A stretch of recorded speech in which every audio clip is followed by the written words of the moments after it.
करता इशारा दिलाय।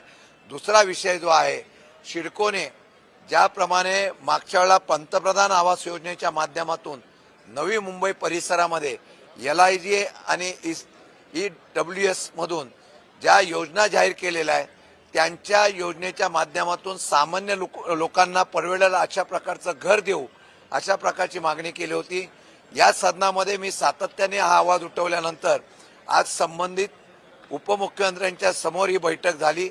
त्या बैठकीमध्ये सिडकोनी योजनेतून पैसा कमवण्यापेक्षा असलेल्या सामान्य गरीब लोकांना या योजनेचा लाभ व्हावा म्हणून दर कमी करावा अशा प्रकारची मागणी केलेली आहे। त्यामध्ये 1 लाख लोकांना घर देण्याच्या बाबतीमधला ती योजना आहे।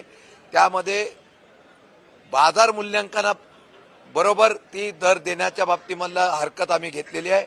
येत्या काही दिवसामध्ये त्याच्यावर निर्णय घेऊ आणि दर कमी करू अशा प्रकारचा आश्वासन या राज्याचे उपमुख्यमंत्री नगरविकास मंत्री एकनाथजी शिंदे साहेब यांनी दिलेला आहे, याचा आपल्याला उल्लेख करतो।